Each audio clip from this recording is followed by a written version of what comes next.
Luzon, Visayas, Mindanao. Despite sa among mga nahitabo diri, medyo ang Davao na mo is disturbing kayo ang mahitabo no sa mga nahitabo karon sa amo diri, pero kami focus kami sa amo ang gihimong livelihood diri para at least makita po ninyo ang other side. So kini mao ni ang the old na about to sixing. So makita nyo sagol-sagol pa lang nino ang mga klase sa kuan itik diri, color itom o brown. Pero duha ra gyud ang color anang tulo. Pero duha ra gyud kung itipay ninyo kini mga itik pinas pure line no, pure itom og siyempre og brown. Mao ni atong facilities na mao ni atong facilities diri nya, mao ni atong kapangalan sa piso og mao ni ang atong itik no. So diri makita na to aron makita ninyo ang atong stocks na naa diri tanan. So mao ni ang among piso nga imong ihatag sa inyo tanan.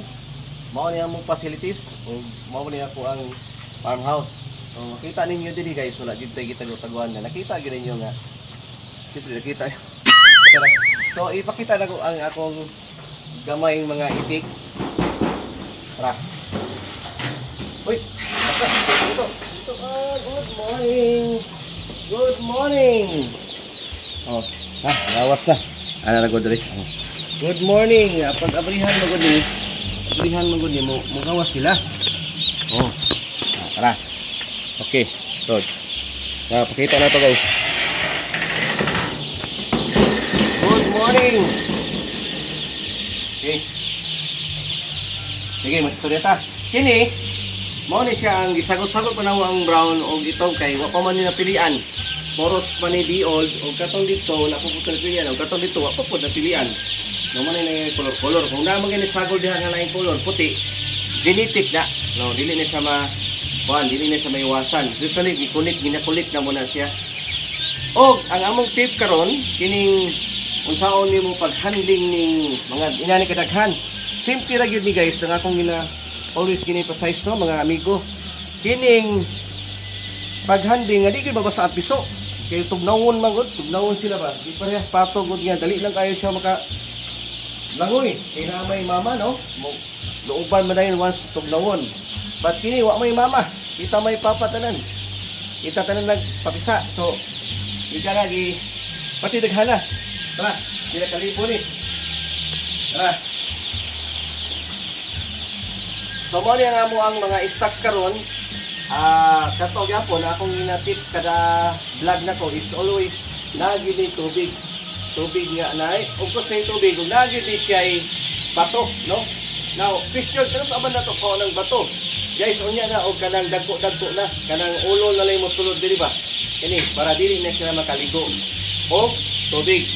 Unya siyempre aspod mo sa inyohang about sa feeding guide kung kisay technician nga available sa inyong area bisag usang fish nga gamiton basta na i-support sa company na ay mutabang sa inyo ha anong gawin nga nag-operate kay partnership panintanan no wala pa tay totally gi-introduce nga mga feeds no as of now pero ang among ginagamit itara po ninyo diri mao ni among ginagamit nga booster.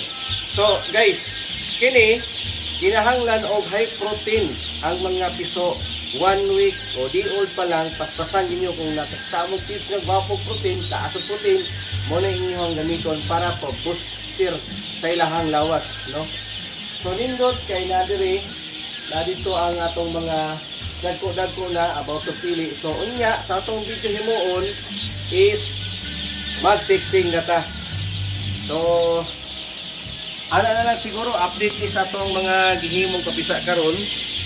O sa wala pa naka-subscribe sa atong YouTube channel, Itik Farming Davao, o daghan mo tayong mga tips diri nga atuan na to na may mga farms na to nga pang-atuan guys. Shout out po sa tanan diha, no?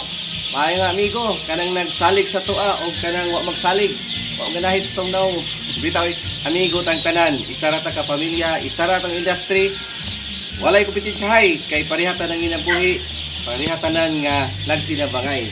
Katanan Pilipino, despite sa mga kagubot, no? Kagubot kita. May sirap tanay, malinawon ang ato ang nasod. Kana sila, gamay ra na diha, pero dako kay Mindanao guys. Linaw, malinawon ang Mindanao. I tell you, malinawon, peaceful. Okay, so dinhi na lang siguro kutob. Daghang salamat sa ako ang content for today. And it's me, Leo Songkit, ang iyong idol. Bye-bye!